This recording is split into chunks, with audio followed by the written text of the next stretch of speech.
What's up, everybody? Welcome back to This Is the Moment podcast. Today, we got a great episode. We're going to move fast because this woman is busy. She's busy for real. She got somewhere to be right now.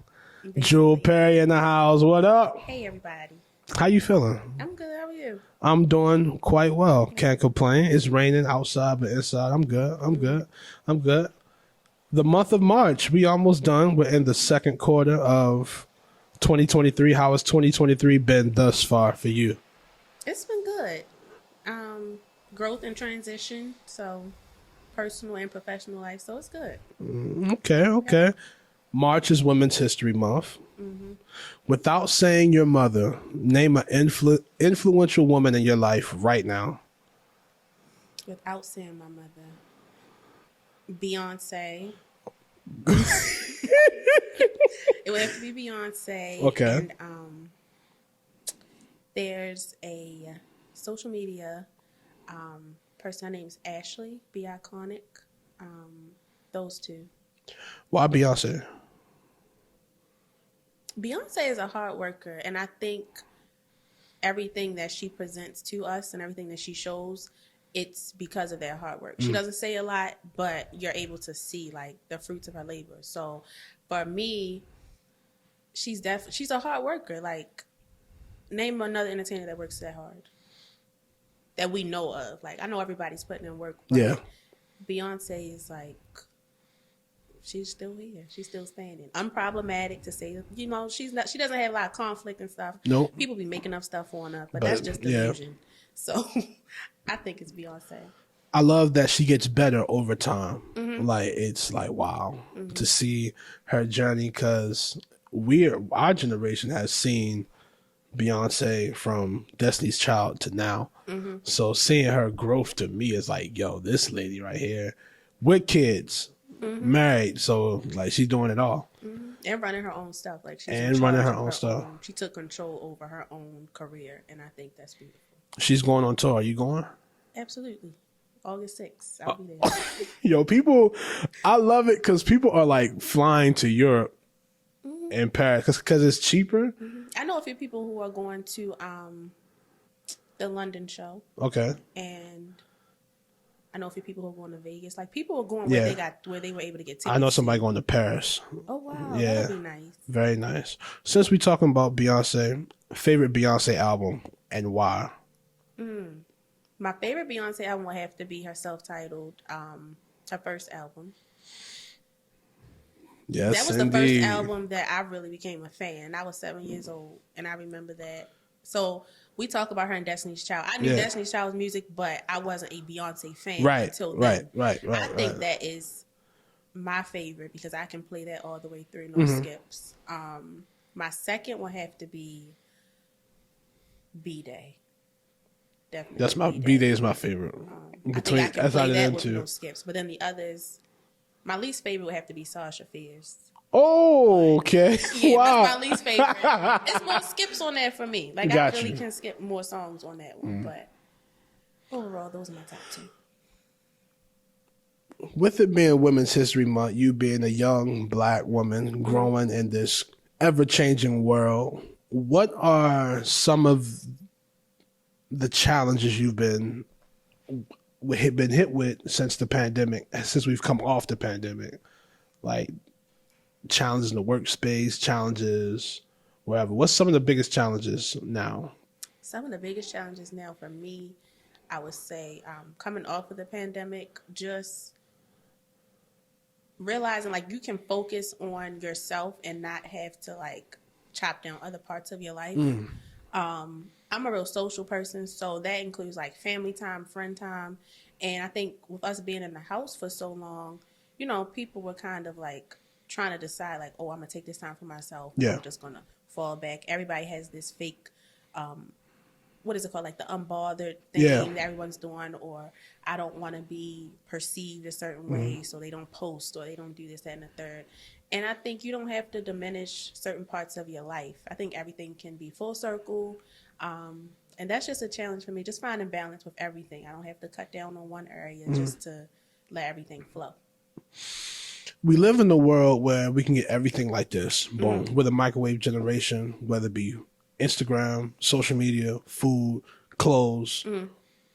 With all that, all the resources that we do have, we can get instantly. How do you manage patience in your life? Oh, like waiting on things to Yeah, come there's to like me. waiting.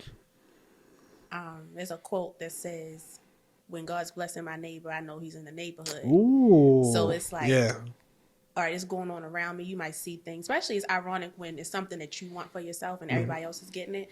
And it's like, okay, I see this person's having this. You genuinely happy for that person. But again, when God's blessing my neighbor, I know He's in the neighborhood. So I know like it's going to come when it's supposed to come. It might not be my time. yeah, Just keeping everything in perspective that God's going to bring it to you when it's for you and it's your time. So I've grown to have a lot of patience for things that's coming in my life. So yeah. I think that's what I keep in the front of my mind. March 2020 was when the shutdown hit. What were you doing March in 2020? Like right when the shutdown hit, what was going on? I was working. I was in my second semester of grad school and working full time. And that was that. And they sent us home from school and they sent us home from work. And I was in the house thinking, I thought the world was ending for real. I thought the world was ending. I wouldn't go to the front door because I thought if you go to the door and you breathe the air that you was going to get corona. It was real crazy. And so many people was making up rules and stuff. Yeah. I was just like, I can't do this. But that's what I was doing March 2020. And now it seems like it was yesterday. And we 3 years later. What's the biggest thing the pandemic taught you? The biggest thing that the pandemic taught me was that time does not belong to us. People don't belong to us. All of this is just an experience. All of this is like, we're just here for a moment and to not take anything for granted because so many people lost family members, loved ones, they lost jobs, they lost homes. Like, that has to be the biggest lesson from the pandemic for me. Also, with the pandemic, moving forward, because we all had to adjust. I think the pandemic was a hard reset for everybody. Moving forward, what is something that you keep in the front of your head moving forward in life? From the pandemic? Yeah. Moving forward. To, again, never take anything for granted and just seize the moment. I'm a big planner, so I'm always thinking ahead, but sometimes you just need to like be in the moment and focus on what's going on right there around you, capture memories, and just to remember that one day all this is going to be a memory. Yeah. Same way 2020 is a memory now, all of this is going to be a memory. So just to take everything in, just appreciate the time you have now. Do you think that you could last in your mother's era or your grandmother's era, like the era they came up in? I'm asking because like me and my mom were just talking like the other day, and she was like, "Well, we was doing this, and we was doing that," and I'm thinking in my head, if I would grew up post civil rights movement and made my way up now, do you think I'll be thinking that sometimes, cause like that's late 60s. Yeah. My parents were born in late 60s, so do you think you could manage like in their era? Being who I am now, Being who you are now, do you think you could, or would you be stronger? I think if the person I am now was back in our parents' time, I think I could make it. But we're a lot different. Our generation is way different. Yeah. We're different people because we're in a different time. And the things that they were able to go through and focus on, I don't think our generation is necessarily built for it. So I think I could sustain it and tackle it, but I don't know how successful I would be just because, again, we are different people for a different time. Our parents raised us in a different time, same way with their parents. So I don't necessarily know how that would go, but I think I could, like, fight through it probably, yeah. We both went to HBCUs. I went to Morgan State. You went to the other school that's in Maryland. Illustrious Bowie State University, everybody. 2 times. Illustrious. Okay. Going to an HBCU, that experience, how was that for you? When I first got there, it was a culture shock for me. I actually wanted to transfer out.